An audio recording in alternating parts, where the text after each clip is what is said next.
ये अब दिनकर सर से युवाओं के लिए मार्गदर्शन के लिए 2 शब्द बोलने के लिए हम उन्हें आमंत्रित करेंगे। अभी आपने प्रखर से अखंड ज्योति पत्रिका के बारे में सुना और मानव जीवन की गौरव गरिमा के बारे में सुना। अखंड ज्योति पत्रिका, अब सोचिए 133 देशों में गायत्री परिवार की शाखाएं हैं और सबका संचालन कैसे हो रहा है? एकमात्र अखंड ज्योति पत्रिका से। अखंड ज्योति पत्रिका के विचार से इतना बड़ा मिशन संचालित किया जा रहा है। आप समझ सकते हैं ना ज्ञान का महत्व। किसी भी व्यक्ति का, राष्ट्र का, विश्व का पतन जानते हैं क्यों होता है? जब लोगों के विचारों में गिरावट आ जाती है। ज्ञान के महत्व को प्राचीन काल में, वैदिक काल में समझा जाता था, तो परिणाम क्या हो? वैदिक युग स्वर्णिम युग कहलाता था, वेद का युग कहलाता था, और आज का समय लोगों के विचारों में गिरावट आ गई। परम पूज्य गुरुदेव युग दृष्टा है। उन्होंने युग को देखा, समझा और क्या कहा कि अगर विचार को अच्छा किया जा सके तो लोगों का जीवन बदल सकता है। आपको आज मैं छोटी छोटी कहानियों के माध्यम से कितना बड़ा शिक्षण दिया जा सकता है, कितना बड़ा परिवर्तन व्यक्ति के जीवन में आ सकता है। एक बार राजा जनक को ज्ञान प्राप्ति की जिज्ञासा थी, ज्ञान के महत्व को समझते थे। तो उस समय उनके राज्य में जितने विद्वान थे सबको आमंत्रित किया गया और सबसे प्रार्थना किया गया, मुझे ज्ञान का बोध करवाएं, ज्ञान के महत्व को समझाएं, मैं कैसे ज्ञानवान बन सकता हूँ। कहानी बहुत प्रेरणाप्रद है। बहुत सारे विद्वान उस सभा में आ गए और अंत में कौन आते हैं? अष्टावक्र है। उसका शरीर 8 जगह से टेढ़ा था और उस सभा में अष्टावक्र के आते ही अन्य जो विद्वान थे वो हंसने लगे। तो अष्टावक्र भी हंसने लगे और जब सबने पूछा आप क्यों हंसे? उन्होंने कहा मुझे तो ज्ञान की सभा के आमंत्रित किया गया, लेकिन मैं तो यहाँ देखा हूँ, यहाँ तो चर्मकार बैठे हैं जो शरीर को महत्व दे रहे हैं, उनके ज्ञान को महत्व नहीं दे रहे हैं। जितने भी लोग थे एकदम चुप हो गए। तो राजा जनक को लगा यह व्यक्ति मेरे गुरु के योग्य है, यह व्यक्ति ही मुझे ज्ञान दे सकता, सही दिशा दे सकता है। तो उन्होंने कहा मैं आपसे दीक्षा लेने का प्रार्थना करता, आप मुझे दीक्षा दें, ज्ञान दीक्षा में पारंगत बना दें, मैं आपसे ये उम्मीद करता हूँ। तो कहा ठीक है, तो गुरु दक्षिणा में तुम क्या दोगे? कहा मैं अपना सारा खजाना आपको समर्पित करता हूँ। अष्टावक्र ने कहा नहीं, ये तो प्रजा का है, तुम इसको कैसे दे सकते हो? मैं अपना शरीर आपको दान करता हूँ। कहते ये तो अनित्य है, नष्ट होने वाला है। तो फिर गुरुदेव मैं क्या दूँ आपको? तो उन्होंने कहा तुम मुझे अपना मन दे दो। और कहा ठीक है, संकल्प करा दिया गया। शरीर जो है मन के अधीन है। हमारे शरीर की सभी गतिविधियां किसके अंदर नियंत्रित होती है? मन को। और वो मन अपने गुरु को दे दिए अष्टावक्र। कहते हैं कुछ दिनों के बाद ही उनको अनासक्ति का बोध हुआ। वो जो कर्म करते थे, पहले कर्म को करने वाला कर्ता मानते थे, मैं ही ऐसा कर रहा हूँ, लेकिन अब उनको ये बात समझ में आ गया, कर्ता तो मात्र एक परमात्मा है, करने वाला इस सारे संसार में जितनी विचित्रता, जितनी विशालता, उसके पीछे परम चेतना का काम। लेकिन चेतना सूक्ष्म है। प्रार्थना ध्यान क्यों जरूरी हो गया? शरीर के लिए भोजन जरूरी है, वस्त्र जरूरी है, आवास जरूरी है, लेकिन मन के लिए, आत्मा के लिए, मस्तिष्क के लिए ध्यान, प्रार्थना, ये जो ज्ञान भरी बातें हैं, अखंड ज्योति की बातें हैं, ये आपको मस्तिष्क को तरोताजा करता है। और जानते ही विचारों का कितना महत्व है। हम लगभग 30 साल से शिक्षा विभाग में हैं। मैंने लाखों बच्चों के जीवन को देखा। जब बच्चे परीक्षा में तैयारी करते हैं और परेशान हो जाते हैं, खास करके निराशावादी चिंतन, नेगेटिविटी आ जाता है, और जब उसको हम अच्छे विचार देते हैं, चिंता करने की जरूरत नहीं है, तुम खूब मेहनत करो, सफलता तेरी निश्चित है, आप ये 2 शब्द उनमें जादू का काम करता है। क्या दिए उसको? 2 शब्द ही नहीं दिए जी, 2 विचार दिए, उसका आत्मविश्वास लौट जाता है। निराशावादी चिंतन जो था, नेगेटिविटी चिंतन जो था, वो दूर हो गए। ये 2 शब्द युवाओं के लिए संजीवनी बूटी का काम करता है। मैंने ऐसा कई बार देखा। उनको लगता है मेरा सिलेबस पूरा नहीं हुआ, हम कैसे एग्जाम फेस करेंगे, कैसे प्रतियोगिता की चुनौती को पास करेंगे, कैसे हम जीवन में सफल होंगे। अरे सबका स्रोत विचार है। अखंड ज्योति पत्रिका, करोड़ों लोग इस पत्रिका को पढ़ते हैं। यह अध्यात्म की वैज्ञानिक पत्रिका है। ये वैज्ञानिक क्यों? आज का मानव कैसा है जी? तर्क करता है, तर्कवादी हो गया है, उसको प्रमाण चाहिए। अब सोचिए, वैज्ञानिक अनुसंधान के बारे में आप पढ़े हैं, लेबोरेटरी के बारे में पढ़े हैं, लेकिन आज तक आपने सुना स्पिरिचुअलिटी, अध्यात्म का वैज्ञानिक प्रतिपादन? मतलब जो मंत्र जपते हैं, जो आप यज्ञ करते हैं, जो आप रुद्राभिषेक करते हैं, इनका हमारे बॉडी के ऊपर प्रभाव पड़ता है। जब आप ध्यान करते हैं, इसका प्रभाव पड़ता है। आप कहोगे ये सच्चाई है? विज्ञान का मतलब क्या होता है जी? Which can be experimentally proved. Science क्या है? आप केवल किसी चीज को पढ़ते हैं तो जो प्रूव है that is science, which can B experimented, proved किया जा सके, तो वही उसी को न मानते हो। विज्ञान को सभी मानते हैं। तो गुरुदेव ने कहा आज का युग तर्कवाद का युग है, वैज्ञानिक युग है, इसके लिए हम क्या करें? लेबोरेटरी बना दिए। अब आप वहां जाइए, दो ग्रुप में बांट लीजिए। उन लोगों को लीजिए जो नियमित रूप से प्रार्थना करते हैं, उन लोगों को लीजिए जो नियमित रूप से यज्ञ करते हैं। उनका मेडिटेशन, उसका माइंड का मशीन पर देख के प्रभाव, कितना आपका चक्र प्रभावित हो रहा, कितनी नेगेटिविटी आपके अंदर से दूर हो रही है, कितना आपका स्वास्थ्य अच्छा हो रहा है। अब सोचिए, आप बीमार पड़ते हैं, डॉक्टर के पास चक्कर लगाता, अरे थोड़ी देर आप मन को तरोताजा कीजिए ना, अच्छे साहित्य से जुड़िए ना, आप देखिए कितना प्रभाव पड़ता है। एक छोटी सी कहानी राजा जनक के जीवन में आया। राजा जनक के अनासक्त जीवन, आत्मज्ञानी पुरुष बन गए, जीवन बदल गया ना गुरु की कृपा से। सच मानिए तो गुरु वक्र ने राजा जनक को क्या दिया? विचार, ज्ञान दिए। और इस युग में भी अभी जो प्रखर के माध्यम से आप सुन रहे थे, अखंड ज्योति पत्रिका, यह कब से प्रकाशित हो रही है मालूम है इनकी?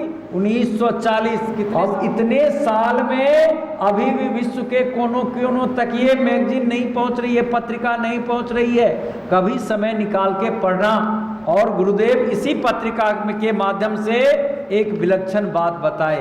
गुरुदेव कहते हैं जब हिमालय यात्रा में गए, हिमालय यात्रा मतलब दुर्गम हिमालय, जहां किसी भी प्रकार से कोई कितना भी तपस्वी हो, कितना भी ज्ञानी हो, उस दुर्गम स्थान में पहुंचना बहुत कठिन है। लेकिन परम पूज्य गुरुदेव कहाँ रहते हैं? देवात्मा हिमालय में। उनके उम्र की अनुगणना नहीं की जा सकती। लगभग कितना उम्र हो गया है? 900 वर्ष से अभी भी जीवित हैं।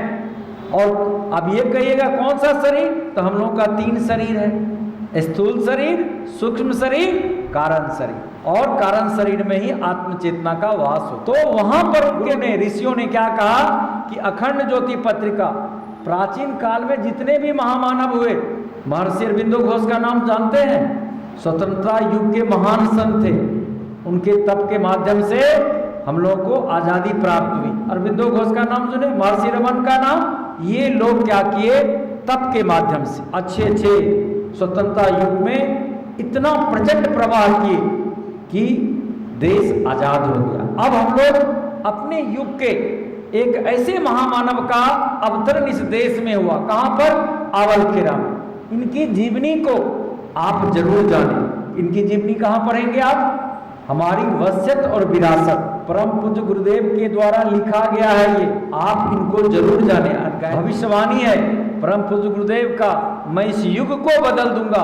आज तक धरती पर कितने भी महामानव आए, किसी ने नहीं ये कहा मैं युग को बदल दूंगा, व्यक्ति को बदल दूंगा, समाज को बदल दूंगा। सारी दुनिया तो यही कह रही है, दुनिया नष्ट होने जा रही है, ओजोन परत में छेद हो गया, अब ये दुनिया बचेगी नहीं, ये दुनिया नष्ट हो जाएगी।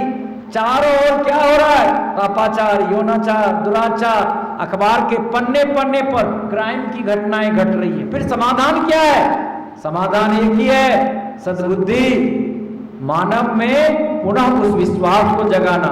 लोग आत्मा की बात, कोई प्रकार का प्रतिबंध, अनुशासन नहीं चाहता। आज की युवा पीढ़ी क्या चाहती है? कोई रोक टोक ना हो, मेरा जो मन करे वो मैं करूं, चाहे गुरु हो, चाहे हमारे पेरेंट्स हो या समाज के वरिष्ठ नागरिक हो, हमें कोई रोक टोक ना करे, हम अपनी पसंद का जीवन। लेकिन भैया तुम काम करने की आजादी है, लेकिन जब तुम्हारे कर्मों का परिणाम सामने आता है, समाज में क्या होता है? जब कोई बड़ी घटनाएं घटती है तो हम लोग सोच में पड़ जाते हैं, अरे ये मानव है, अभी मानव जीवन की गौरव गरिमा में सुनाना, कितने जन्मों का पुण्य मिलता है तब मानव का शरीर मिलता है। लेकिन मानव की सबसे बड़ी शक्ति क्या है? थॉट प्रोसेस, भगवान ने और जानवर को मस्तिष्क दिया है जी, ह्यूमन को ही ब्रेन है। और ब्रेन क्या काम करता है? एनालिसिस करता है। 3 प्रकार के समय है ना जी, अपने समय को 3 भागों में बांट लो, प्रेजेंट, पास्ट, फ्यूचर। प्रेजेंट में जो बच्चा जीता वही असली में जीता है। पास्ट में जो अच्छा बुरा आपने किया, कुछ गलत किए तो उससे प्रेरणा लीजिए, लेसन लीजिए, सुधारिए, ठीक है। कुछ गलत किए तो उसको छोड़ दीजिए, आपका भविष्य अच्छा बनेगा। आपका भविष्य आपके हाथ में है, आपकी जिंदगी आपके हाथ में। विद्यार्थी जीवन गोल्डन पीरियड है, अवसर है ये। आप अगर अच्छे से पढ़ाई करेंगे आपका जीवन अच्छा होगा। ज्ञान का भूख नहीं है आज के बच्चों में। आज के बच्चे किताब नहीं पढ़ते, स्वाध्याय नहीं करते, उसका मस्तिष्क केवल रटी रटाई बातों में जा रहा है, मौलिक चिंतन नहीं आ रहा। युवा बच्चे क्यों कमजोर हो रहे हैं पढ़ाई में? क्योंकि आपको टीचर क्या कर रहे हैं, कुछ नोट्स लिखा रहे हैं, आप उनको रट रहे हैं। आप उस चैप्टर की गहराई में जाइए। 12th के बच्चे हैं, ग्रेजुएशन के बच्चे हैं, 10th के बच्चे हैं, सभी कोटि के बच्चों को मैं निर्देश देता हूं, आप बुक का अध्ययन करें, आप उसकी कीमत को समझें, ज्ञान अवसर को आप ना खोएं, समय का सदुपयोग करें, खास करके प्रेजेंट टाइम का। Past is dead, future has not come, only present has come in your life. If you use them you will have better life. आपका जिंदगी स्वर्णिम होगा यदि आप वर्तमान के पलों का यूज करते हैं और अच्छे विचारों से नहीं जुड़ेंगे, आपको बड़ी सफलता हासिल नहीं होगी। एक से बढ़कर आईएएस हैं, बड़े बड़े उच्च पदाधिकारी को मैंने देखा है, ऐसा झटका लगता है स्कैंडल में फंस जाते हैं। क्यों? सद्बुद्धि नहीं है, उनको ये पता ही नहीं विवेक क्या होता है, क्या करना है और क्या नहीं करना है। जिस दिन आपको ये मेरिट आ जाएगा, आपका सफलता का राह आसान हो जाएगा। जब बच्चों ने ये प्रश्न किया डॉक्टर एपीजे अब्दुल कलाम से, आप इतने ग्रेट पर्सनैलिटी कैसे बने? जब आप उन बच्चों से पहले पूछा व्हाट इज योर ड्रीम, आप अपना सपना बताएं, सपना देखते हैं, आपका क्या लक्ष्य है? जब ये आप डिसाइड करेंगे मुझे लाइफ में डॉक्टर बनना है, इंजीनियर बनना है, कंप्यूटर का एक्सपर्ट बनना है, कुछ तो सोचा ही होगा। उस लक्ष्य को आप कैसे प्राप्त करेंगे? अरे उनका एक ही तरीका है, प्रतिदिन आप अध्ययन कीजिए ना, गहराई से पढ़िए ना, विषय वस्तु को समझिए ना, आपका विद्यार्थी जीवन चमक उठेगा, शानदार हो जाएगा। आप जो चाहेंगे वो बन के दिखाएंगे, शानदार जिंदगी जिएंगे। ज्ञान के महत्व को आप नहीं समझ रहे हैं, उन लोगों से सीखिए जो कुछ बन गया है, जिनके पास अनुभव है, वो चलता फिरता ह्यूमन लाइब्रेरी है। 2 शब्द आपकी जिंदगी को बदलने की क्षमता रखता है वो, नहीं तो आपकी दिशा भटक जाएगी, गलत संगति में जाएंगे, गलत विचारों को पढ़ेंगे, उसका प्रभाव आपके ह्यूमन नर्वस सिस्टम पर पड़ेगा। तो इसलिए मैं युवा बच्चों आपको आगाह कर रहा हूं, एक समय में एक ही काम करें, थोड़ी देर ही साधना करें। अधिकांश बच्चों को मैं देखता हूं, और हम लोग इस कितने सौभाग्यशाली हैं। अरे ये युग सामान्य नहीं है, बेशक ये कलयुग है, लेकिन इस युग में ही तो कल के अवतार आए हैं, प्रज्ञा अवतार आए हैं। अगले दिनों जब इन महापुरुष का जीवन लोगों के बीच आएगा तो आश्चर्यचकित रह जाएंगे, हम गहराई से नहीं जान पाए, हमें अवसर भगवान ने दिया, मैंने उस अवसर को खो दिया। आप लोग को 2 बात हमेशा मैं कहूंगा और बार बार कहूंगा, गायत्री मंत्र का जप कीजिए, अनिवार्य है। आपके मस्तिष्क को, आपके मन को, आपके आत्मविश्वास को पूरी दुनिया एक दिन जपेगी। गायत्री मंत्र एक सामान्य मंत्र नहीं था। वैदिक काल में, स्वर्णिम युग में हर व्यक्ति चाहे वो झोपड़ी में रहा करता हो, लेकिन गायत्री मंत्र का जप करते थे, परमात्मा का ध्यान करते थे, और उनका जीवन कैसा था? जाजल्यमान था, प्रकाशित था। ध्यान की साधना से परमात्मा का ध्यान, ईश्वर की प्रार्थना गायत्री मंत्र के माध्यम से कीजिए। उसमें क्या है? हे परमात्मा मुझे सद्बुद्धि दो, सद्ज्ञान दो। केवल हमें ही नहीं, हर मानव को सद्बुद्धि की जरूरत है। और परम पूज्य गुरुदेव ने क्या कहा? 21वीं सदी उज्जवल भविष्य। अरे 21वीं सदी, ये 100 ईयर्स, 100 वर्ष में इतना परिवर्तन हो जाएगा कि आदमी पल भर के लिए परमात्मा को नहीं भूल पाएगा। आ रहा है वो युग, प्रज्ञा का युग, शानदार युग आ रहा है। ये जितनी डिप्लोमेसी आज देख रहे हैं चारों ओर, ये नहीं रहेगा। 1 नहीं, 2 नहीं, इस धराधाम पर लाखों तेजस्वी आत्मा का अवतरण होने जा रहा है। जिसको आप समान व्यक्ति आज देख रहे हैं, ये युग परिवर्तन में महान भूमिका निभाएंगे। उनके विचारों से ये जमाना हिल जाएगा। ऐसे ऐसे विचारिक क्रांति होने जा रही है। इसलिए आप सबसे नम्र निवेदन है, कोई भी ऐसा ना बचे जो गायत्री मंत्र का जप ना करे। गायत्री मंत्र को जपने वाले को उसके साथ कोई अप्रिय घटना नहीं घटता, इस मंत्र का प्रभाव है। गुरुदेव ने स्पष्ट कहा, बेटे इस युग का महामंत्र है, संजीवनी है, ये जीवन विद्या है, आप इसको अपनाएं। ज्ञान मूलक समाज की स्थापना के लिए गायत्री मंत्र का जप अनिवार्य है। और दूसरा, स्वाध्याय करें। और जो बच्चे स्वाध्याय के लिए भारतीय संस्कृति ज्ञान परीक्षा हम लोग 19 अक्टूबर को ले रहे हैं, खास करके जितने भी सीनियर क्लास के बच्चे हैं वो 12वीं क्लास का किताब लें, 40 रुपया शुल्क जमा कर दें, अपना नाम, पिताजी का नाम लिखवा दें और उस परीक्षा में 19 अक्टूबर को भाग लें। सामान्य ज्ञान आपका अच्छा होगा, क्या पता कल दिन आप यूपीएससी की तैयारी करें, बीपीएससी की तैयारी करें, उसमें ये काम आएगा। आपके व्यक्तित्व को निखारने में अच्छे अच्छे सूत्र उसमें दिए, महापुरुषों की जीवनी है।